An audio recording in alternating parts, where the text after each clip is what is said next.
librado de la boca del león. Esta parte de mi historia es un testimonio que tiene que ver con los hechos acaecidos en mi vida entre el 12 de diciembre del año 2019 y el 22 de mayo del año 2020. Un periodo de tiempo que consta de 5 meses y 10 días, vividos privado de libertad, junto a 2 de mis compañeros de trabajo, Juan Medina y Freddy Reynosa, donde describiré con lujo de detalles todas mis vivencias y mis encuentros reales con mi Señor, y de cómo fuimos librados de la boca del león. Existen testigos de que todo lo que se describe en esta historia es real, nada es inventado, porque los mismos testigos son parte de la historia. A veces creemos que por el hecho de estar en los caminos del Señor Jesucristo, nuestras vidas son libradas de percibir los peligros del mundo y de sus perversidades. A menudo nos preguntamos, ¿por qué me suceden estas cosas a mí? Y creemos que nuestro Dios se ensaña contra nosotros, que nos acorrala de tal manera, que pensamos que es demasiado para resistirlo, pero esto se debe a que muchas veces desconocemos los verdaderos propósitos de Dios. A continuación, les contaré un hecho que me pasó, estando ya en los caminos del Señor, y de cómo fui privado de libertad de manera arbitraria, pero en realidad no culpo a nadie por las cosas que me puedan suceder, porque Dios es quien ministra mis caminos y mis sendas. A Él sea toda la gloria y la honra. Muchos se estarán preguntando si en realidad llegué a estar preso, pues digamos que sí, y muchos querrán saber cuál fue la razón por lo cual fui privado de mi libertad, siendo que yo era un fiel sirviente del Señor Jesucristo. Les narraré parte de la historia, y de algunas de mis vivencias en el tiempo que estuve preso en las instalaciones de un cuerpo de seguridad del Estado. Jamás en la vida me imaginé estar preso, y estando en los caminos del Evangelio menos, ni siquiera una multa de tránsito había recibido hasta ese entonces, en casi 50 años de mi vida, pero en la vida andamos, y a veces ignoramos hasta el suelo que pisamos. Como muchos ya me conocen, para ese tiempo, tenía 30 años trabajando para la empresa CRP Amway, donde me desempeñé como supervisor de control del área de suministro, desde hacían 16 años. El día miércoles 11 de diciembre del año 2019, me tocaba guardia nocturna, y durante mi guardia ocurre un evento, lo cual involucraba parte de nuestro personal de guardia, perteneciente a mi departamento. ¿Qué pasó? Mientras se realizaba una actividad operacional rutinaria, hubo una sobrepresión en la salida de una de las destiladoras, ocasionando el disparo de una de las válvulas de seguridad, ubicada en el área de planta, muy lejos del lugar de donde nosotros nos encontramos. Esta válvula de seguridad se encontraba defectuosa, por lo cual, al abrirse, se produce una filtración de hidrocarburos al piso, ocasionando que 1 hora después se presentara un conato de incendio, lo cual fue extinguido sin muchos problemas por personal de bomberos de la empresa. Por razones de seguridad, y por recomendación del personal calificado, se decide parar la destiladora, para chequear si hubo algún daño importante, lo cual, luego sería descartado. Es de hacer constar que era la única destiladora que se encontraba en funcionamiento en todo el país. Ya el jueves 12 de diciembre por la tarde, me llamaron de mi trabajo para una entrevista relacionada con el caso ocurrido la noche anterior, en vista de que yo era el supervisor de control encargado de la operación, por lo cual, debían también asistir mi jefe directo Juan Medina, de 55 años de edad y con 30 años de experiencia, y el operador especial Freddy Reynosa, de 42 años y 22 de experiencia, encargado de llevar a cabo la operación en el campo. Y enviaron por cada uno de nosotros a nuestros hogares. Ya, en el edificio, como a las 7 de la noche, fuimos abordados inmediatamente por un nutrido grupo de personas todas vestidas de negro, los cuales luego supimos que eran funcionarios pertenecientes al Cuerpo de Contrainteligencia Militar. Luego de tenernos por espacio de 4 horas en una oficina, fuimos trasladados hasta la base de dicho cuerpo de inteligencia, para hacernos unas entrevistas escritas, y ya, estando en la base ya no pudimos regresar a nuestros hogares. Amaneció el viernes 13, y trajeron más personas del trabajo. Ellos fueron José Borregales, supervisor de control de la planta afectada, Daniel Colmenares, quien era su jefe inmediato, y al Michael García, quien fuera el ayudante de Freddy Reynosa. Todo ese día nos mantuvieron en entrevistas hasta que a eso de las 5 de la tarde nos notificaron que 3 se iban y 3 se quedaban detenidos, por lo cual ya yo me imaginaba que estaba entre los detenidos. Mientras mis compañeros se derrumbaban en llanto, yo me mantenía en completa tranquilidad, porque en realidad no sentía ningún tipo de temor, gracias a la fortaleza que mi Señor me daba. Antes bien les hablé y les di ánimo, que todo esto pasaría, y que todo este malentendido sería aclarado. Esa misma noche, mi exesposa me llevó mi Biblia, y enseguida comencé a clamar a Dios en silencio, pues mucha gente entraba y salía de la habitación donde estábamos, y tuve mi primera revelación del Espíritu Santo, quien me dijo que me fijara en la historia de José, el hijo de Jacob, quien había sido apresado injustamente, por acusaciones falsas, para luego ser liberado y convertirse en un personaje muy importante. En verdad me vi identificado con esa revelación, y se la comenté a mis compañeros inmediatamente, y les relaté la historia de José, porque ellos la desconocían, y les dije, el Señor Jesús nos dice que nos quedemos tranquilos, que pronto saldremos de aquí fortalecidos, y Freddy me preguntó, ¿cuánto tiempo dice la Biblia que José estuvo preso? Yo le dije 3 años, y pude ver cómo su semblante se llenó de pánico, y me dijo, yo no quiero estar preso por tanto tiempo, y le expliqué y le dije que no necesariamente tenía que ser ese tiempo, y que estaba seguro que Dios nos sacaría de ese lugar. Mientras les hablaba, vino a mí, palabra del Espíritu Santo y me dijo, fíjate en los compañeros del profeta Daniel, ellos fueron colocados en un horno prendido en fuego, y nunca se quemaron, porque yo estaba en medio de ellos 3. Todo esto se lo hice saber a mis compañeros, pero creo que la preocupación por lo que estaba pasando no les dejaba entender muy bien, por lo cual les induje a creer, a que tuvieran fe, porque el Señor, nuestro Dios, estaba con nosotros. Gracias a estas 2 primeras revelaciones, me sentí muy confiado en mi Padre Celestial y Padre de mi Señor Jesucristo. Bien temprano en la mañana del día 14, fuimos trasladados hasta las instalaciones del SIC, donde fuimos reseñados como terroristas, y recuerdo que el mismo agente del SIC que nos atendió, nos preguntó quién les hizo esta maldad. Luego de allí fuimos trasladados por los mismos agentes del DGCIM, hasta los tribunales del municipio Carirubana, y allí nos ubicaron en una celda por aproximadamente unas 6 horas. Por cierto, de olores muy desagradables, y donde hacía un calor terrible por la falta de ventilación. Juan, quien es un paciente diabético insulinodependiente, al cabo de unas 3 horas me decía que se estaba asfixiando por el calor, y debido a su ansiedad, comenzó a tener ataques de nervios, por el temor de lo que pudiera pasar con nosotros, y sufriendo una crisis emocional, comenzó a llamar al alguacil, por lo cual traté de calmarlo, y hablarle de Dios, que se quedara tranquilo, que Dios estaba con nosotros y que no nos abandonaría. Pude observar que respiraba con dificultad, y le pregunté si estaba bien, y me dijo que se le hacía difícil respirar, y allí comencé a preocuparme, y comencé yo mismo a llamar al alguacil a gritos, pero nadie escuchaba. Lo único que se me ocurrió en ese momento fue decirle que cambiáramos de lugar, porque donde yo me había sentado pasaba una corriente de aire, y así lo hicimos. Luego me dijo que era cierto, que sentía pasar un poco de aire, y se sentía mejor. En realidad nunca existió tal corriente de aire, pero nuestro Dios se la hizo sentir, y eso lo alivió. Le seguía hablando del Señor, y me dijo que quería creer de verdad, pero que se le hacía difícil creer en Dios en ese momento, así que traté de mantenerlo entretenido, hablando de lo que haríamos al salir de ese lugar. Haríamos una parrilla con toda nuestra familia para celebrar, a la orilla de la playa, mientras Freddy estaba lanzado en el banquillo como derrotado.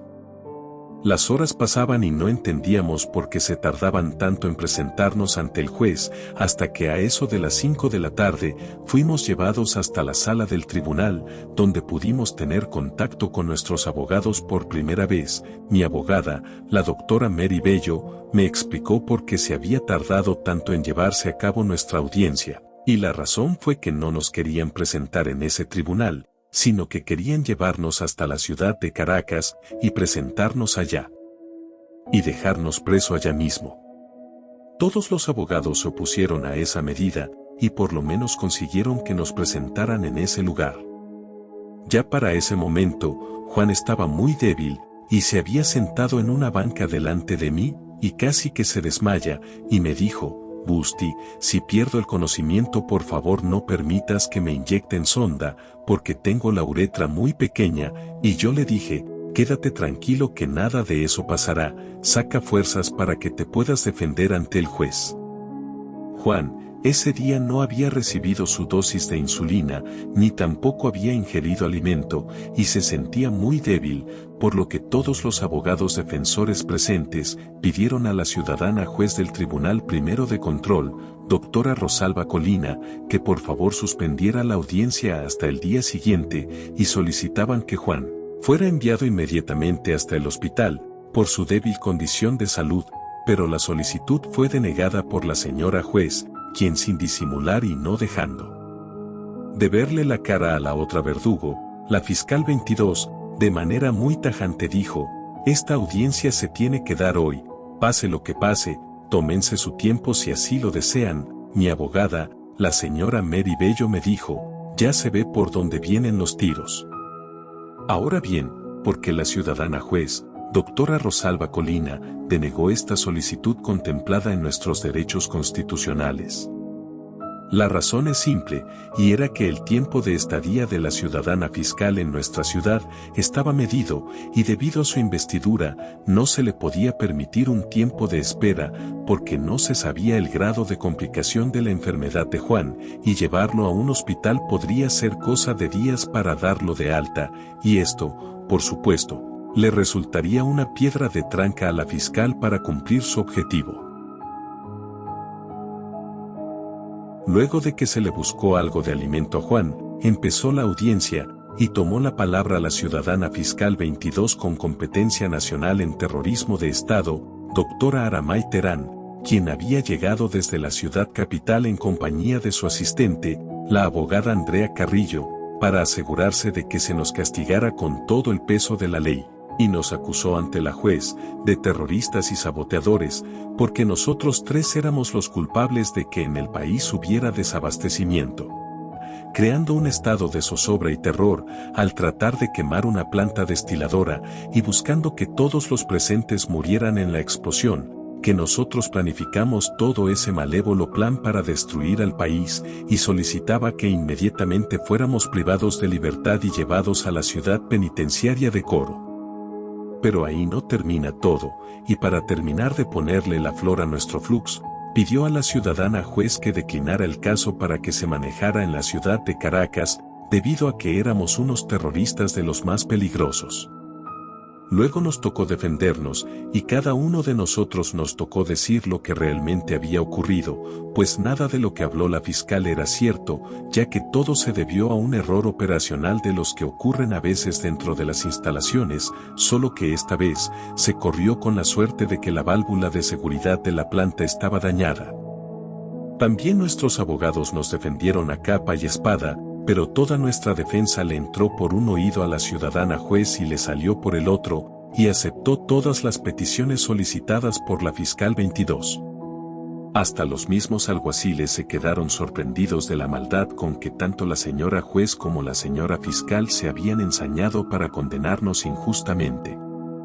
¿Qué fue lo que pasó luego? Pues, luego de haber escuchado semejante barbarie, lo que fueron Freddy y Juan se lanzaron en llanto allí mismo donde estaban sentados, y yo jamás solté una lágrima, porque sabía que mi Señor estaba conmigo y nada me pasaría donde quiera que estuviera.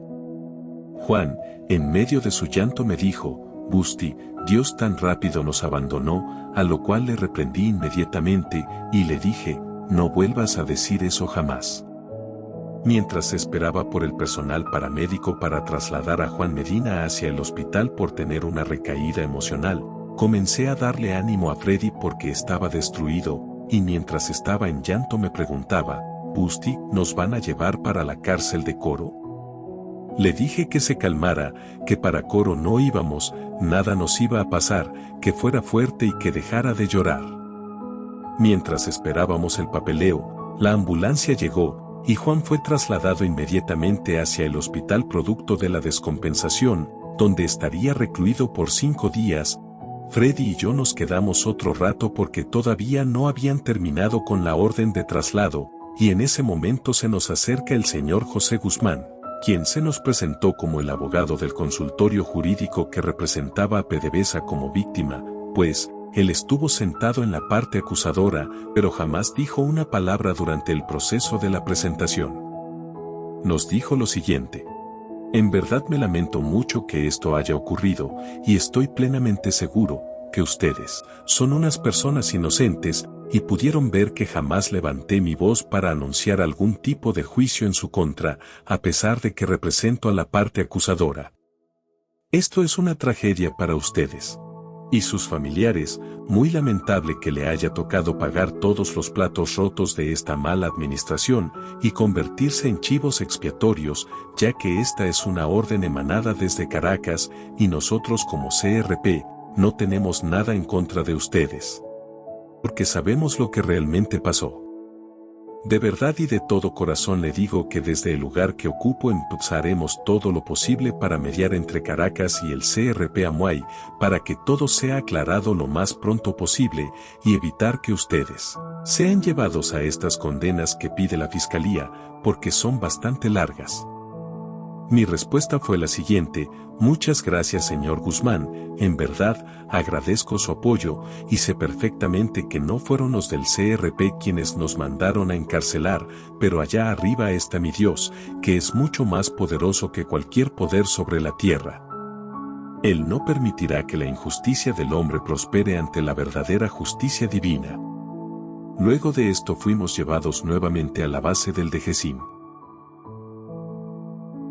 A veces creemos que lo hemos visto todo en este mundo, pero hasta ahora me he dado cuenta de que no hemos visto nada, porque nosotros 3 pudimos ver la imagen de Satanás, personificadas en 2 mujeres, la señora fiscal 22, con competencia nacional doctora Aramay Terán, y su cómplice, la ciudadana juez, doctora Rosalba Colina.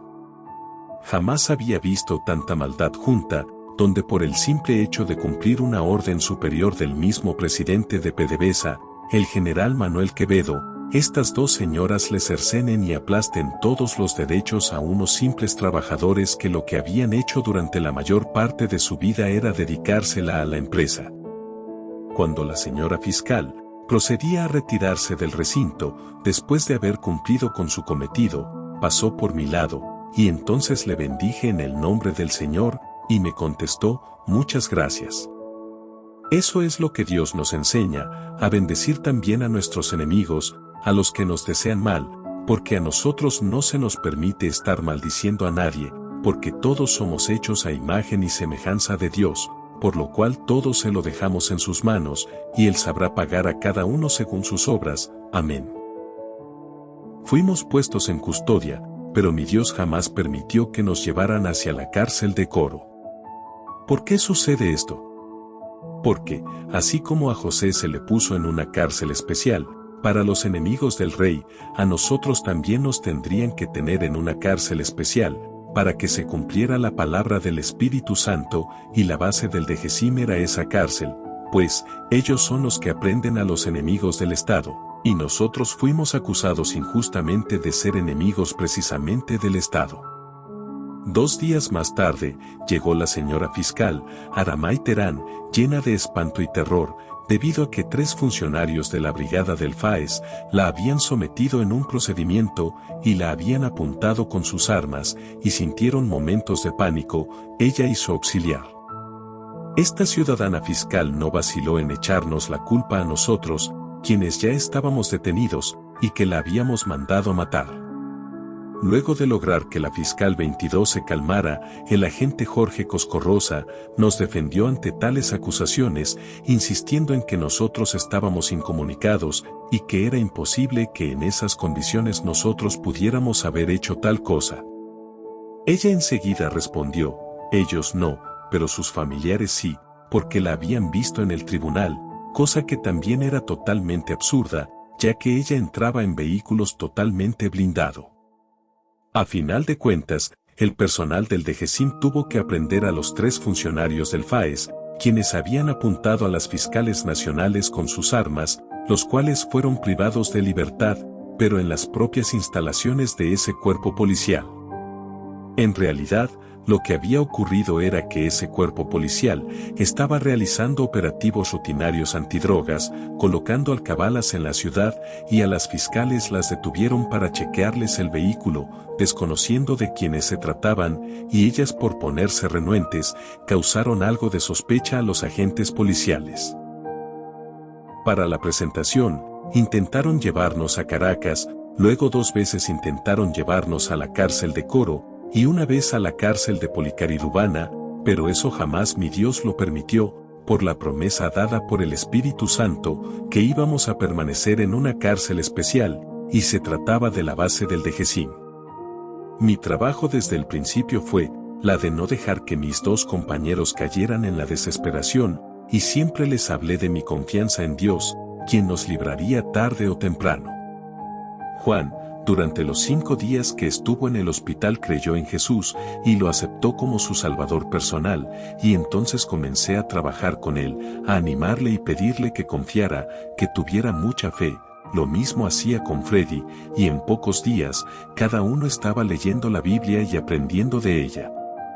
Ellos me decían que yo no era normal, porque nada me angustiaba, nada me preocupaba, y me veían de una manera tan tranquilo, sabiendo que en cualquier momento nos podían llevar a la cárcel de Coro, o peor aún, hacia Caracas, pero mi confianza en Dios era demasiado grande, y mis plegarias eran escuchadas, y mi Señor Jesucristo me ungía con su poder y me llenaba de fortaleza.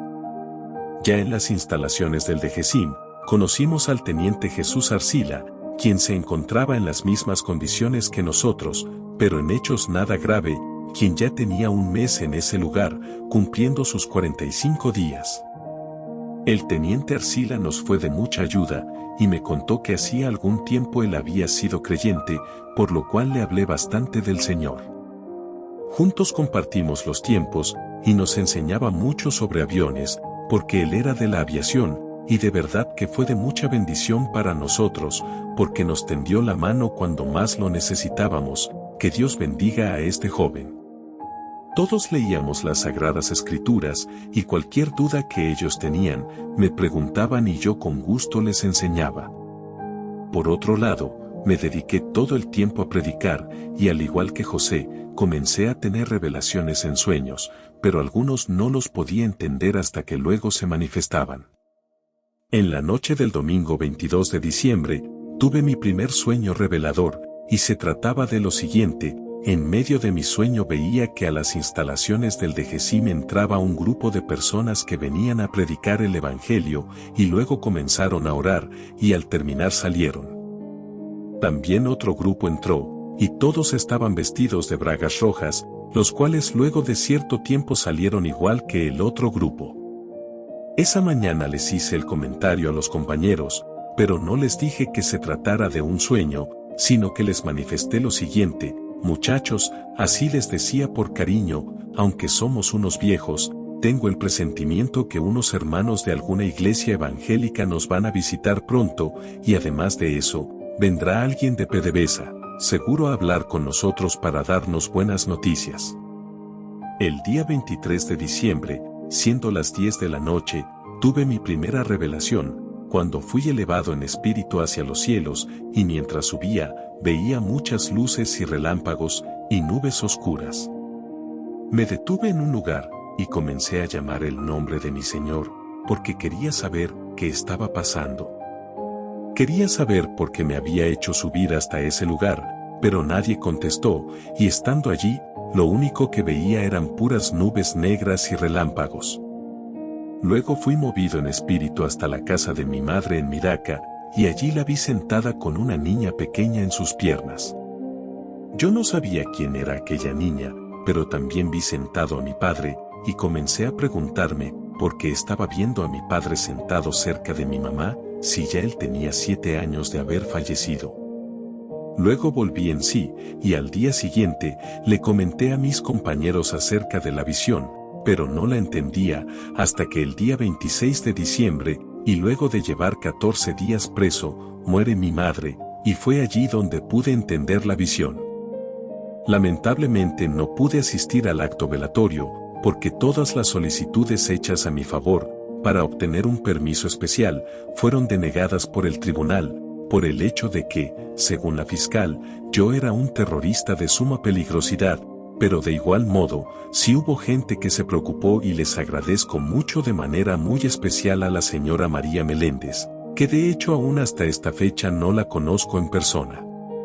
Muchos se preguntarán, ¿cómo me sentí luego de la noticia? Y solo digo que mi Dios no me dio tristeza alguna en mi corazón, porque yo sabía que se había ido para estar con Él. Mis compañeros de prisiones se preocuparon por mí, pero se quedaban atónitos al ver que yo no botaba ninguna lágrima y estaba tan tranquilo como si nada hubiera pasado. Mi madre había vencido a Satanás y luego de haber vivido por 75 años, se marchó para descansar de su obra y me sentía orgulloso de ella y no había espacio en mi corazón para entristecerme en ese lugar. Le agradezco mucho al personal de PDVSA, Carmelo López y nuevamente la señora María Meléndez y otros quienes me ayudaron para que PDVSA asumiera los gastos del servicio fúnebre. Todo esto se los debo al Señor, porque es quien hace que todo sea posible. Para finales de diciembre, con la llegada del resto de los funcionarios, planificada para el 29 de diciembre, nuestra estadía en la base se nos complicaba, porque no había espacio suficiente para dormir 9 personas en una sola habitación. Así que a nosotros 3, los del caso PDVSA, nos pasaron a dormir a la oficina del inspector de la base, pero fue por pocos días hasta que salieron de permiso otros funcionarios. Uno de los funcionarios que había llegado el 31 de diciembre, procedente del Zulia, se llamaba Soegi, y ya de antemano, me había enterado por Jesús Arcila, que este muchacho se interesaba mucho en aprender sobre las cosas de Dios, y que también leía bastante la Biblia, entonces yo pensé que sería interesante conocerlo, para tratar algunos temas al respecto. Ese día martes 31, entró a la habitación, y nos saludó de manera muy decente y respetuosa, y me vio que yo estaba leyendo la Biblia, porque en realidad, eso era lo que más hacía en ese lugar.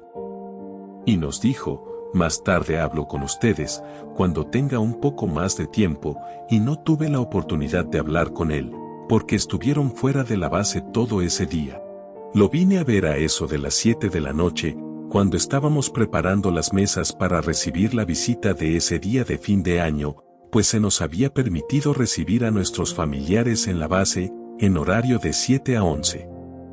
Se nos acercó Soedi y nos dijo, muchachos pásenla bien, mañana con tiempo hablamos mejor, porque ahorita estamos bastante atareados, y tampoco en ese momento pude hablarle de Dios. Al día siguiente, nos enteramos que a las 6 de la mañana, de ese primer día del año, se había quedado dormido mientras conducía su camioneta doble cabina a la altura del elevado del Hospital Calle Sierra, cayendo su vehículo desde una altura considerable, quedando completamente inservible. Con la premura del caso, fue trasladado hacia la clínica La Familia, donde lo ingresaron con múltiples fracturas en las costillas y golpes en su cabeza. Fue un milagro de Dios que este joven sobreviviera al impacto. Fue dado de alta como a los 5 días, para ser trasladado por órdenes del general superior, Dallas, para ser atendido en una clínica de Caracas. Antes de partir a la ciudad capital, pasó por la base y entró a la habitación y nos miró con tristeza y nos saludó.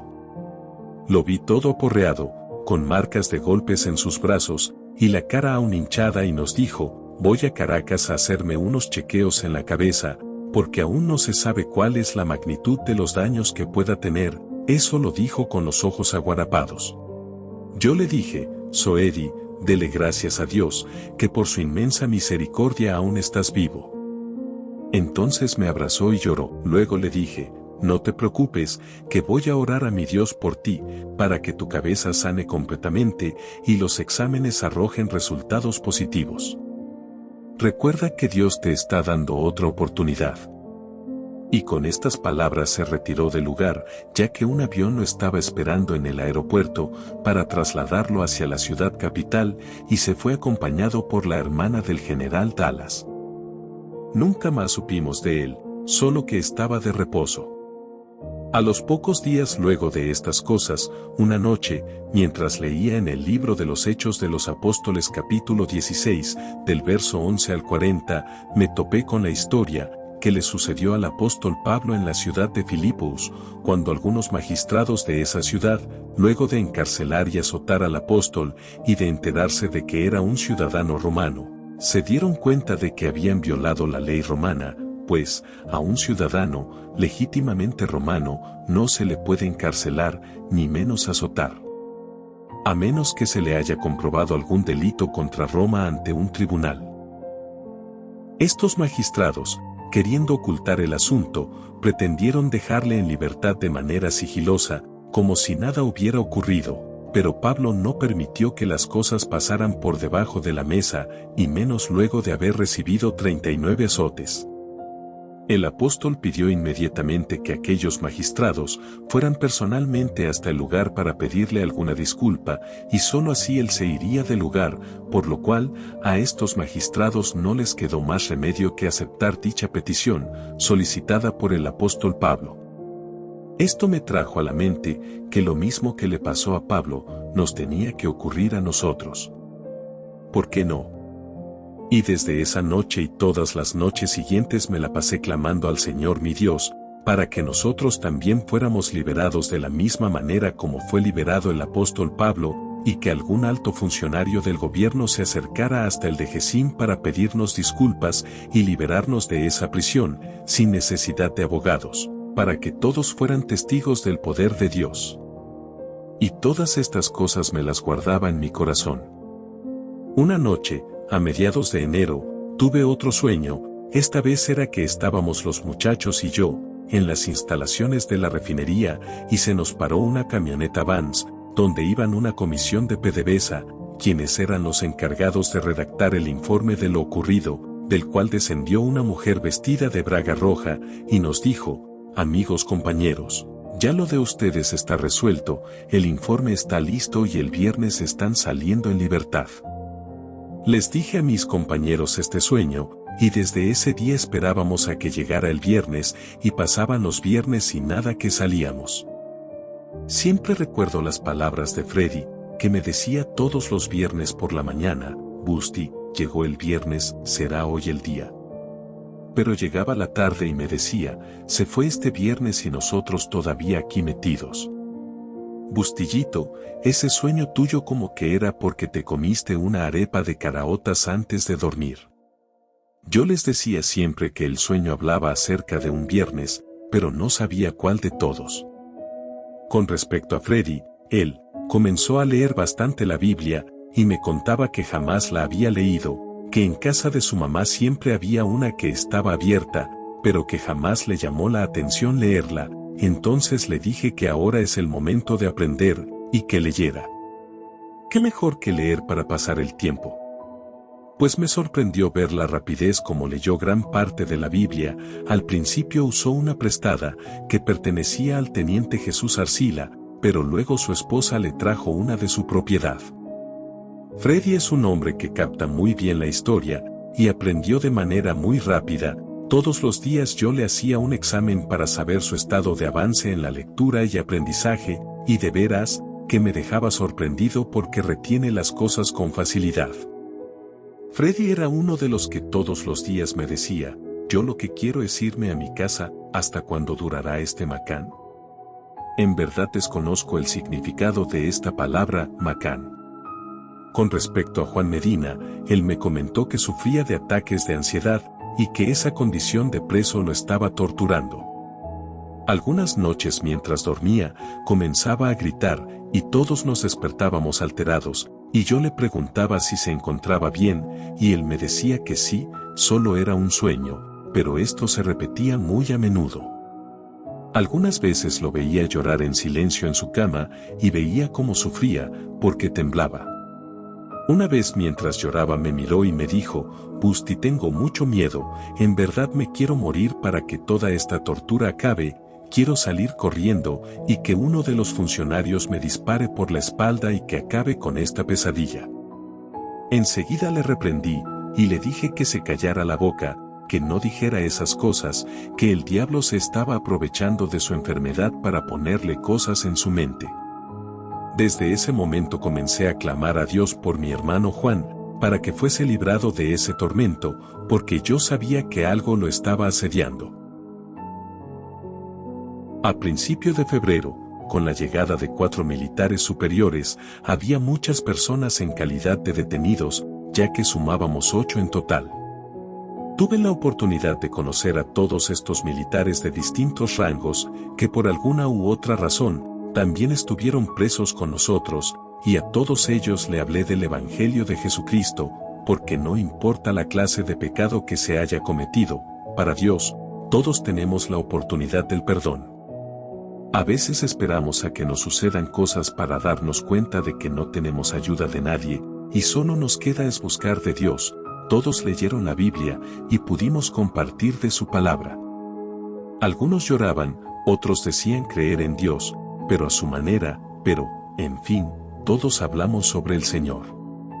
Algunos de ellos, con quienes compartí bastante fueron, el capitán de fragata Carratú, los capitanes de corbeta Gil y Rosales, y el teniente de navío Colmenares, todos pertenecían a la base naval de Punto Fijo, que Dios los ayude a salir pronto de toda esta angustia. Durante el día veíamos cómo nos acomodábamos en la habitación, pero de noche nos tenían que dividir, y a 3 de nosotros nos pasaron a dormir en otra habitación, que funcionaba como oficina. Éramos entonces separados del grupo en las noches, Juan Medina, el capitán Gil y mi persona. Juan y yo acostumbrábamos a leer salmos antes de dormir, y cada uno teníamos nuestra propia lista de salmos que leíamos tanto en las mañanas al levantarnos y antes de dormir.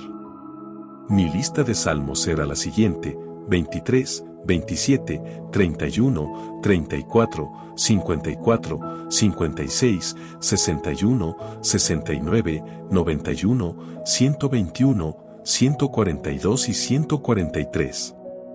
Una noche, sería como la 1 de la madrugada, me despierto porque siento una voz muy cerca, y levanto mi cabeza para observar, y pude ver a Juan, boca arriba, que estaba hablando dormido, pero no le entendía su lenguaje, porque era en otro idioma que estaba hablando. Al día siguiente le pregunté, Juan, ¿tú a menudo hablabas dormido cuando estabas en tu casa? Y me dijo que sí, que ya su esposa se lo había comentado.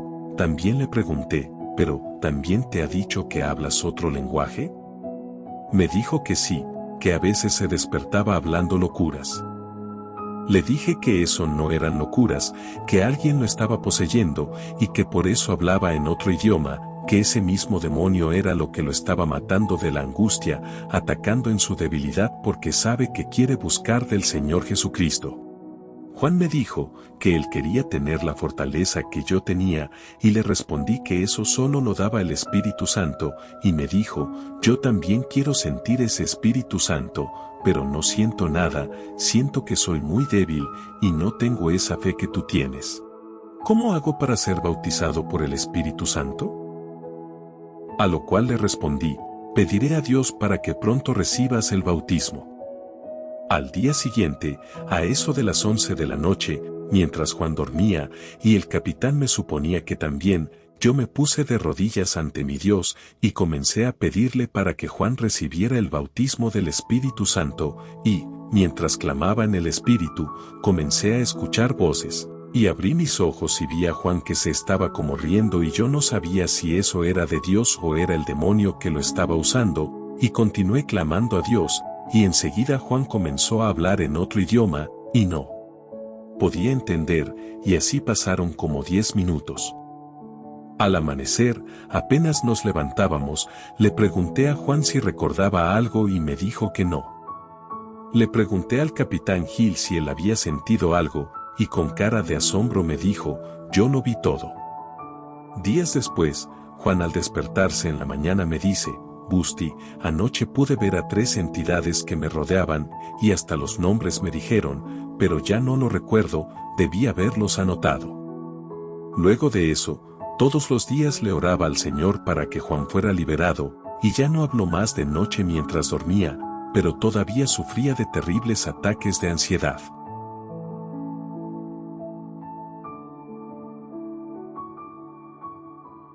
El día 18 de febrero, a las 3 de la madrugada, los militares superiores fueron trasladados a la cárcel de Ramo Verde en la ciudad de Caracas y nunca más supimos de ellos. Pido a mi Dios en su infinita misericordia que ellos sean liberados pronto de sus prisiones y que también les abra los ojos del entendimiento para que vean la luz de la salvación que es en Cristo Jesús, Señor nuestro. Amén. Pocos días después, la base recibió la visita de un comisario que venía del Zulia, era de carácter muy fuerte y dominante, y a todos los funcionarios presentes los cargaba derechito, era quien más ejercía poder por su jerarquía. Fueron 2 días de completa tensión, porque escuchábamos sus gritos a cada rato, regaños por doquier, y no nos atrevíamos ni siquiera a asomarnos a la puerta, no la fuera a coger contra nosotros también. Todos estábamos calladitos, y al día segundo de su visita, él se tenía que regresar al Zulia esa tarde, estaba retrasado, y se podrán imaginar el ánimo del comisario. Como a la 1 de la tarde, entra a nuestra habitación, era un señor de estatura baja, rellenito, de 50 años, y andaba con su arma de reglamento, él mira que hay una cama desocupada, y nos dice, con vuestro permiso, me voy a recostar un rato en esa cama, porque me siento algo cansado. En ese momento, estábamos el teniente Arcila, Freddy, Juan y yo, y le dijimos que pasara, que no se preocupara. Yo estaba como siempre, leyendo mi Biblia, y él se acuesta de frente hacia donde yo me encuentro, y me dice, hace muchos años yo también leía mucho la Biblia, porque pertenecía a una religión, y nos comenzó a explicar de manera muy amena sus creencias, y todos escuchábamos atentamente lo que nos decía. Nadie se atrevía a decir algo, ya que sabíamos que se alteraba muy rápido, así que lo dejamos hablar y luego lo detuve por un momento y le dije, por todo lo que usted, señor comisario, nos ha contado, creo que la religión a la cual perteneció fue a los gnósticos. Me dijo, algo así.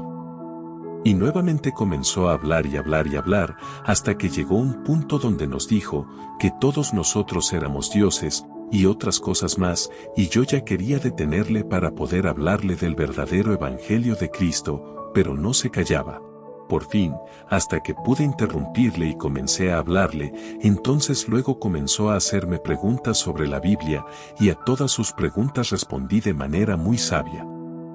Entablamos una conversación, por espacio de 1 hora, pero entró un funcionario a la habitación y le dijo que alguien lo estaba solicitando allá afuera, y le dijo al funcionario, al que me está solicitando allá afuera dígale que por favor espere, que estoy tratando un tema muy importante acá adentro. Luego, ya casi terminando nos dijo, yo soy Dios, porque he matado gente con mi pistola, y los que estábamos escuchando nos miramos a los ojos con cara de asombro, por lo cual me mira y me dice, si no me crees que soy Dios, saco mi arma y te doy un tiro. Luego soltó una carcajada ante el asombro de nosotros y dijo, eso fue jugando muchachos, y recuerden, el hecho que estemos reunidos aquí no es una casualidad, es un propósito de Dios, y salió y no le vimos más. Lamentablemente, este señor comisario falleció 4 meses después de COVID-19. El día miércoles 19 de febrero del año 2020, una semana antes de carnavales, mientras estábamos en nuestra habitación, se nos acercó el segundo de la base, agente Jorge Coscorrosa, y nos dice que nos preparemos para atender una visita, pues, un grupo de trabajadores de PDVSA quería hablar con nosotros. Cuando salimos al recibo, observamos que en la puerta había un nutrido grupo de trabajadores, de los cuales logré reconocer a pocos. De todos ellos solo dejaron pasar a 3, Daniel Leal, Manuel Páez y José Uraay. La noticia que nos trajeron fue que se estaba gestionando nuestra liberación por Caracas y que ya todo estaba listo para nuestra salida, a nosotros y otro grupo de trabajadores que al igual, también estaban presos injustamente. En total los liberados seríamos unos 12 trabajadores a nivel nacional. Ya todo estaba en manos del presidente Maduro y que esa misma semana una comisión estaba saliendo para Caracas para una reunión con el Poder Ejecutivo. Juan no pudo contener el llanto de la alegría y mientras lloraba, Daniel Leal lo consolaba con sus ojos aguarapados. Estos son los momentos que cuando me pongo a escribirlos, no puedo evitar dejar caer una lágrima, porque por primera vez veía a Juan llorar, pero de alegría, pues, por fin veía la luz al final del túnel. Luego de atender esta visita, y ya estando en la habitación les dije a los muchachos, hoy se ha cumplido aquel sueño, donde vi que un grupo de personas vestidas todos de bragas rojas entraban a la base. Esperando que se nos diera carta de liberación, como se nos había dicho, ocurre el caso del buque tanque Negra Hipólita, y nuestro caso pasó a segundo plano, y así pasaron los meses. Durante todos esos días, recibí fuertes manifestaciones de mi Señor Jesucristo, que si me pongo a enumerarlas no me alcanzaría el tiempo, porque en este lugar llegué a sentir la presencia del Espíritu Santo como jamás se me había manifestado, y cada día me llenaba, y me mantenía en completa paz. Me sentía seguro, protegido, fortalecido y no había hueste que pudiera doblegar mi fe, porque mi Dios me había encomendado a trabajar por su obra. Un día, estando sentado en el comedor, me llegó un hombre que no conocía, yo estaba leyendo la Biblia, y se me acercó diciendo, varón, el Espíritu Santo me está hablando y me dice que tú has tenido sueños y has recibido visiones en este lugar, porque has sido llamado directamente por el Señor Jesús, porque no te llamó ni carne ni sangre, y has sido elegido para ser un líder y un pastor. Yo simplemente le miré y le dije amén, que así sea.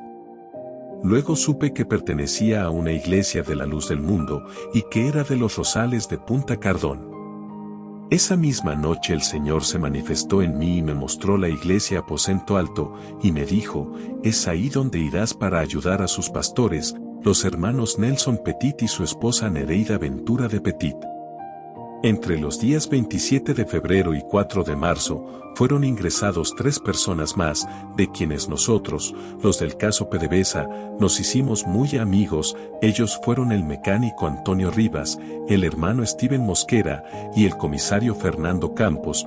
Los 7 nos comportamos como una sola persona, aprendimos a compartir y distribuirnos los quehaceres diarios. Antonio y Freddy se dedicaban a la mecánica, Juan y yo hacíamos mantenimiento, es decir, la limpieza, Fernando se encargaba de conseguirnos meriendas, Jesús Arcila cocinaba muy bien, y el hermano Steve hacía de todo, limpiaba, cocinaba, todo el tiempo se entretenía haciendo algo, creo que era el más aplicado. Le gustaba leer la Biblia, y mantenía todo en orden en la habitación, de verdad que fue una bendición para nosotros, que Dios bendiga a mi hermano Steve. Entre los días 5, 6 y 7 de marzo, tuvimos una visita fugaz de los primeros 6 detenidos, compañeros de nuestro trabajo, por el caso del barco Negra Hipólita. Durante esos 3 días me esforcé por ayudarlos, ya que yo tenía un poco más de libertad para movilizarme dentro de la instalación. A todos traté de darles ánimos, le dije que tuvieran fe en Dios y que le clamaran en busca de ayuda. Ellos eran Pedro Bracho, José Garcés, Antonio Aquilino, Johan Maldonado, y las féminas Urbis Ramírez y Marioris Ramos.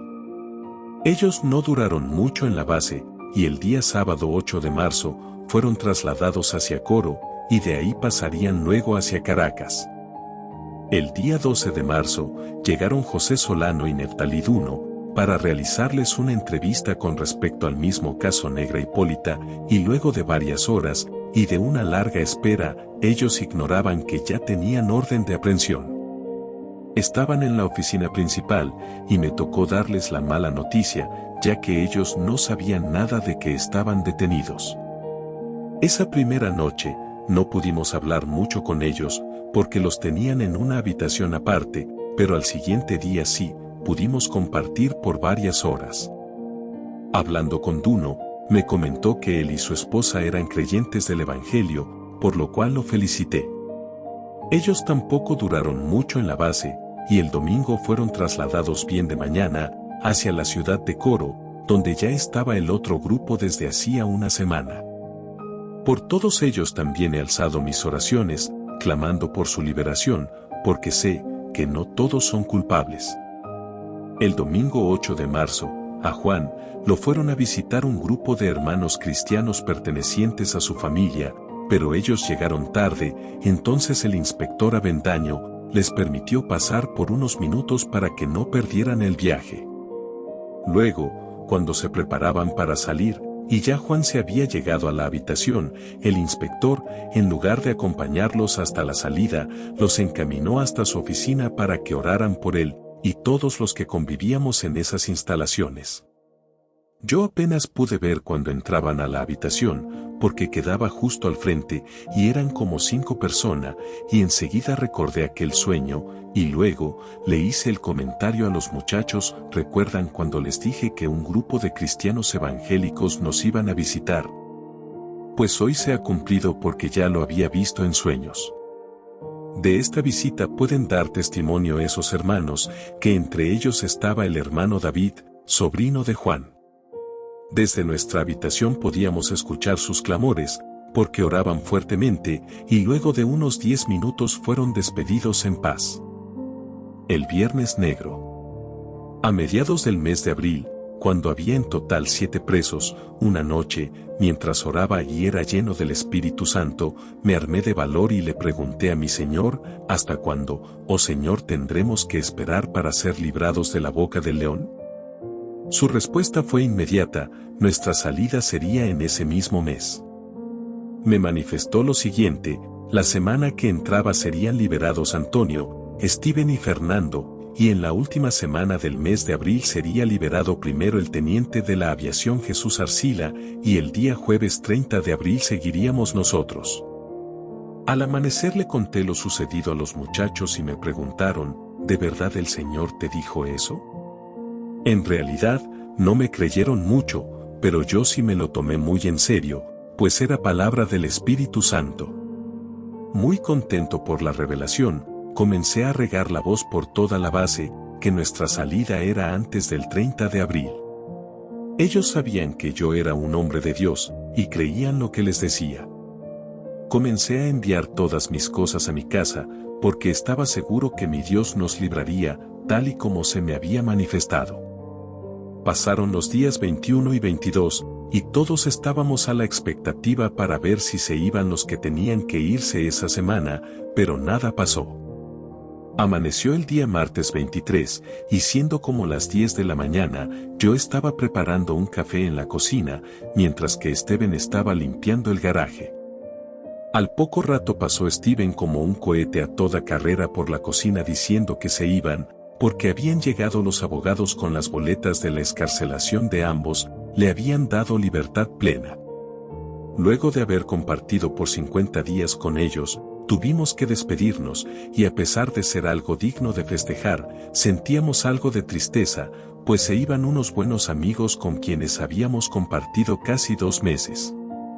Ahora esperábamos que también se fuera Fernando, pero terminó la semana y no se fue. Llegado el lunes, esa noche se nos fue Fernando. Todos estábamos alegres porque ese mismo lunes le fue avisado a Jesús Arcila, por parte de su abogada, que el martes iría al tribunal a buscar su boleta. Se estaba cumpliendo la palabra del Espíritu Santo. Llegó el miércoles, pero la abogada de Jesús nunca llegó. Al amanecer del día jueves 30 de abril, había llegado nuestra fecha, y pasamos el día esperando alguna noticia, pero nada llegó, y a eso de las 7 de la noche, me sentía derrotado y muy triste, porque había fallado la revelación. Toda la noche de ese día jueves me la pasé enojado con mi Dios, y alcé mi voz en oración y le dije: Señor mi Dios, Todopoderoso, tú, que me has ayudado y protegido en todo este tiempo, de lo cual me siento eternamente agradecido, y conoces perfectamente de mi fe, la cual siempre he considerado inquebrantable. Todo este tiempo me he dedicado a predicar tu palabra, a mantenerme en rectitud, para lograr tu gracia. Hoy me siento defraudado porque me has hecho quedar en vergüenza al permitir que dijera algo que no se iba a cumplir. Ahora siento dudas en mi corazón y por primera vez siento temor de que el hombre impío haga con nosotros lo que esté a su voluntad. ¿En qué te he fallado? ¿Acaso no dice tu palabra que Dios no avergüenza a sus hijos? Pues, en este momento eso es lo que siento, vergüenza, porque ahora me mirarán como mentiroso y falso, que digo las cosas por mí mismo, y no por tu Santo Espíritu, y tú, mejor que nadie sabes que no es así, porque has tardado tanto en librarme de la mano de mi opresor, ¿acaso no te ha sido suficiente mi fe? ¿O es que vale más el dinero que la fe? Porque si fuera una persona pudiente y con suficiente dinero, ya estaría fuera, porque podría comprar la justicia del hombre. Señor, perdona mi soberbia, sé que he hablado de manera impulsiva y lleno de ira, solo tú sabes por qué pasan las cosas, hágase tu voluntad y no la mía. Amén. Cuando amanece el día viernes, sentí que mi Dios me había abandonado, pues había contristado al Espíritu Santo, y ya no lo sentía en mí. Ese fue mi viernes negro, me sentí angustiado, perdido, sin fuerzas y me decía a mí mismo, ahora sé lo que sentían Juan y Freddy, porque es horrendo estar preso y sin la presencia de Dios.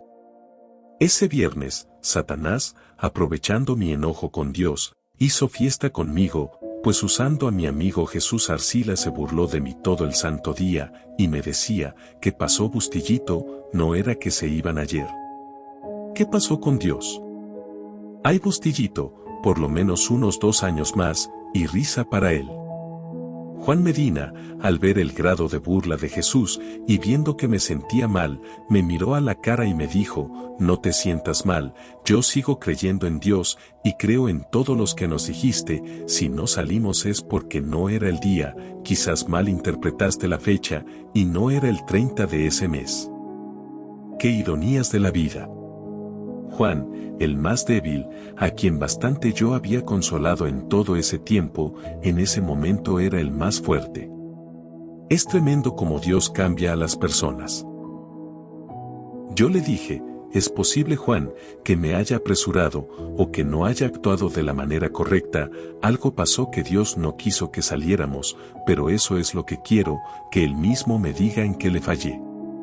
Esa noche del día viernes, oré a mi Dios, y le pedí perdón por mi soberbia, y que hiciera su voluntad, pero al Espíritu Santo no lo sentía, y así pasaron como 3 días, hasta que tuve un sueño donde yo tenía un celular de esos modelos viejos en mi mano, y me llegaba un mensaje de texto que me decía exactamente, 1 Corintios 1:9. Pues, al amanecer no me acordé de sueño sino hasta ya llegada la tarde, y enseguida busqué en mi Biblia en la primera carta a los Corintios, donde me decía el Señor: Fiel es Dios, por el cual fuisteis llamados a la comunión con su Hijo Jesucristo nuestro Señor. Esta fue la respuesta de mi Señor, por haber dudado de su fidelidad.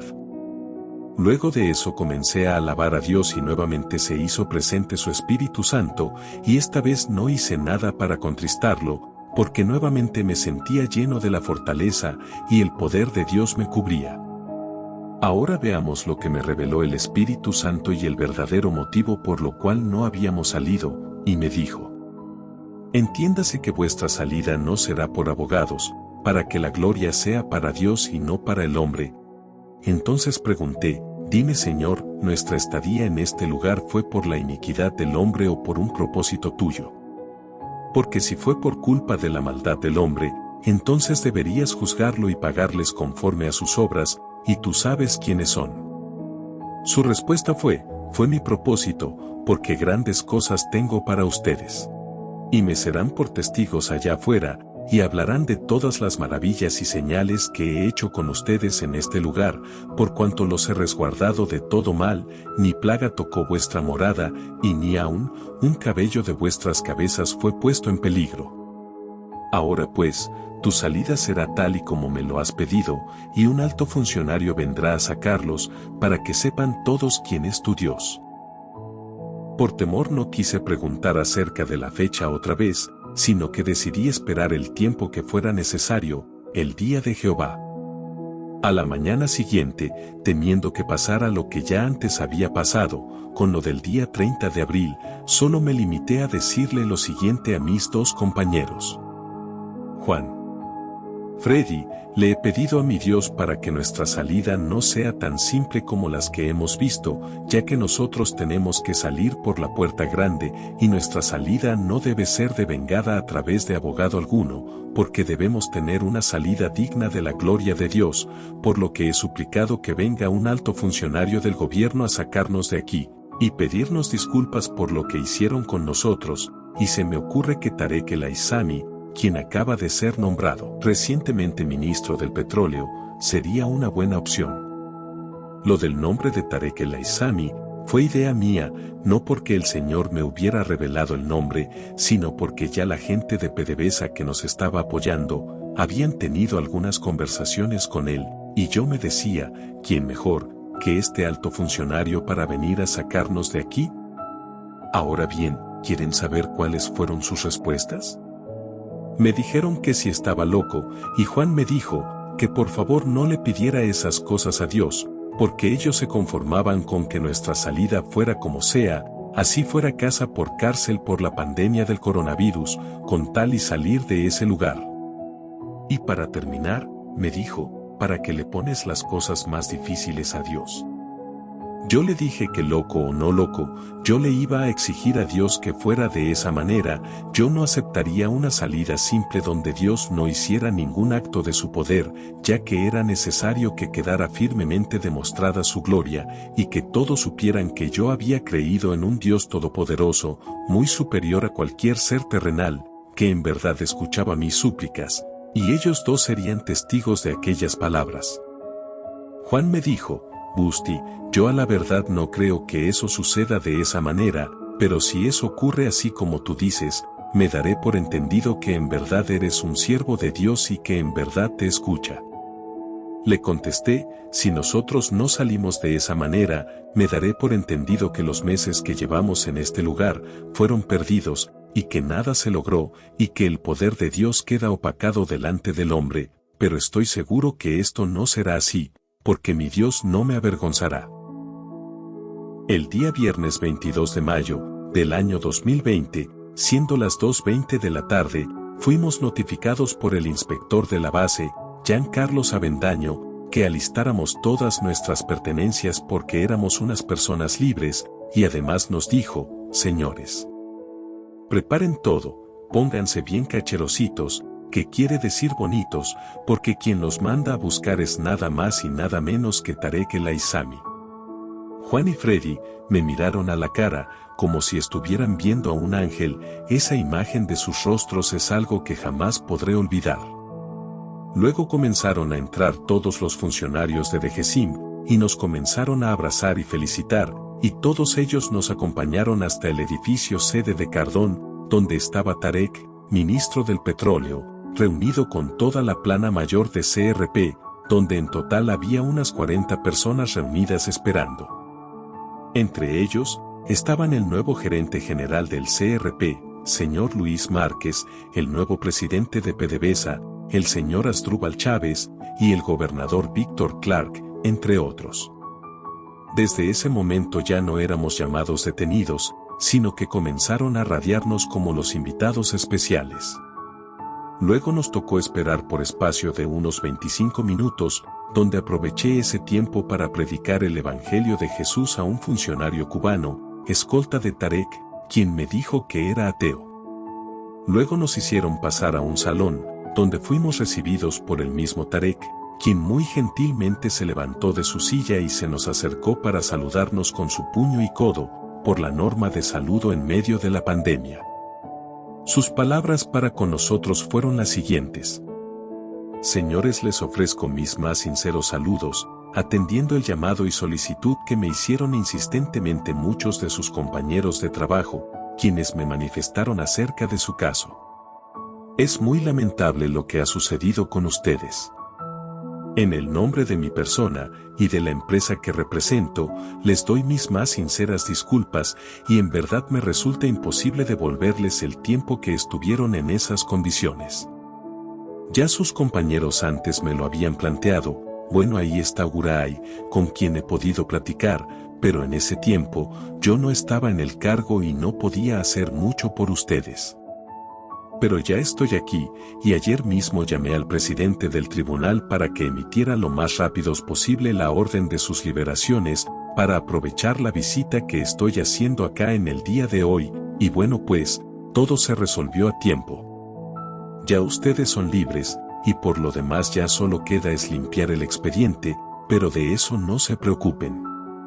Ahora bien, también les quiero pedir que no guarden rencor contra la empresa, ya lo que pasó pasó, y yo en verdad los necesito, porque queremos levantar a las refinerías, y sus compañeros me han hablado muy bien de ustedes, que son personas muy experimentadas en sus puestos de trabajo. Así que yo les pido que este lunes se pongan sus bragas y se presenten nuevamente a sus trabajos, con sus frentes bien en alto, donde sus compañeros le recibirán como se merecen. Por cierto, hoy es día de la Virgen de Santa Rita, por lo cual se pueden hacer devotos de ella por este gran momento. Ya en este punto me sentí en la necesidad de interrumpirlo, y le dije: Señor ministro, me gustaría decir unas palabras en nombre de mis compañeros y en el mío propio.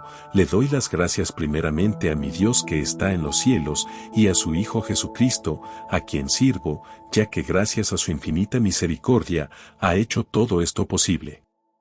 También le queremos agradecer a todos nuestros compañeros, que de alguna u otra manera estuvieron pendientes de este caso, por esta injusticia que se había cometido con nosotros, a Daniel Leal, a Uray, y a muchos que, aunque no los conocemos, sabemos que hicieron su aporte. A todos ellos le agradecemos. También a usted, señor ministro, muchas gracias por este tan amable gesto que ha tenido para con nosotros, y también queremos dejarle bien en claro, que nunca fuimos terroristas, antes bien dedicamos toda una vida a nuestra empresa, y como usted bien lo dijo, ya lo hecho está, y no queremos guardar ningún rencor, porque nosotros no somos los enemigos de nuestra empresa. Cuente con nosotros, allí estaremos. A todo esto, el ministro me respondió con agradecimiento. Luego de todas estas cosas, todos los que estaban sentados se levantaron de sus sillas y procedieron a acercarse hasta donde estábamos nosotros de pie, y uno a uno nos fue saludando de puño y codo, manifestando sus palabras de apoyo. Yo le di un abrazo fuerte a Uray, pero Daniel Leal no estaba presente para abrazarle. Cuando salimos del salón y caminábamos por el pasillo hacia la salida del edificio, le pregunté a Juan y a Freddy: ¿quieren más demostración del poder de Dios o está bien así? A lo cual ambos me respondieron con una sonrisa de oreja a oreja. Ahora puedo decir, como una vez lo dijo el apóstol Pablo en su primera carta a Timoteo 4:17, pero el Señor estuvo a mi lado y me dio fuerzas para que por mí fuese cumplida la predicación, y que todos los gentiles oyesen. Así fui librado de la boca del león. Ya para este momento somos unas personas totalmente libres de prisiones, pero la libertad más importante para el hombre es la del pecado, a través del arrepentimiento, y para esto vino Jesucristo al mundo, para darnos libertad, y con ella la salvación a la vida eterna. Momento de reflexión. En nuestro país se dice que las audiencias son eternas y que el Poder Judicial puede jugar con el tiempo de los presos y someterlos a unos largos periodos de espera, violando todo tipo de derechos constitucionales, con los diferimientos de audiencias, lo cual hacen que un simple detenido, bajo investigación y sin ser condenado, pueda pasar meses, e inclusive hasta años a la espera de un juicio, y si en el juicio ¿se determina que en realidad ese detenido nunca había cometido ningún delito? ¿Quién nos devuelve el tiempo que fuimos detenidos injustamente y de sufrir los agravios que esto conlleva? Otra cosa en lo cual fallan nuestras leyes es permitir que los detenidos sean reseñados en el Cuerpo de Investigaciones Científicas y Criminalísticas, CIC, aún sin ser condenados, porque al entrar en esa área te tratan como un verdadero delincuente. No es posible que, antes de ser juzgado y condenado, ya tu foto aparezca en todos los sistemas de la policía del país o CISPOL, que, aunque luego te declaren inocente, esto no se puede quitar automáticamente, sino que tienes que hacer la debida solicitud, y luego esperar unos 10 o 15 años para que desaparezca, si acaso. Pero existe una manera más rápida y eficaz, y es pagando a los entes encargados de llevar este registro, lo cual te puede costar unos $500 para que toda esta reseña desaparezca más rápido que inmediatamente, que con un salario mínimo te puede llevar unos 10 años y medio reunirlos. Ya para concluir con este testimonio, quería agradecerles a toda mi familia que estuvieron pendientes de mí en todo este tiempo. También a mis compañeros de trabajo de suministro Amuay, que lucharon con ímpetu, con sus concentraciones de apoyo, sus mensajes por las redes sociales y el apoyo logístico a mi familia durante mi ausencia, Arturito, Frank, Willy, Juan Sánchez, Walter, entre otros. A la Comisión de PDVSA, José Yurey, Manuel Paz y muy especialmente a Daniel Leal. También otros, que movieron cielo y tierra para demostrar nuestra inocencia ante los máximos representantes de la empresa en la ciudad de Caracas. Mi agradecimiento a Carmelo López y a la señora María Meléndez, quienes me dieron todo el apoyo logístico para los actos fúnebres de mi madre. A todos los que de alguna u otra forma me apoyaron económicamente, como mi amiga Pauli y mis cuñados Jorge Ventura y Aurelio Mora. A todas las iglesias que elevaron sus oraciones por nosotros, a los hermanos de Aposento Alto, Monte de Sión, Casa del Alfarero, Emmanuel, entre otros. También quiero extender mi agradecimiento al personal del Departamento General de Contrainteligencia Militar de la Base 29 de Punto Fijo, que durante esos 5 meses y 10 días estuvieron con nosotros y que nos trataron de una manera muy profesional. Dios los bendiga a todos. Al inspector Jean Carlos Avendaño, número 1, al agente Jorge Coscorrosa, número 2, a los agentes Néstor Morel, Juan Gómez, apodado Juanche, Neudis Rojas, a quien llamábamos el sondeador, Rafael Villa, Rey Frank Hernández, apodado Juan Primito, y a las agentes Mariana Trompis y Jornley García. Además, también nuestro agradecimiento a los agentes especiales, señor Armando Pérez, abogado Luis Martínez, Darwin, Wilson, Jonathan, apodado Chicharrón, Jan Lugo, Javier, Pequeño Juan, Daniel, Freddy, Jairo, Edward, apodado El Águila, Axel, Elvis, a quien llamaban el menor, y Josué. Dios bendiga a Rosangelis, la encargada del mantenimiento de la base. El día sábado 13 de junio del año 2020, regresé a mi casa, a la iglesia que una vez me vio nacer de nuevo, luego de 26 años de haberme alejado de mi Señor Jesucristo y de Dios.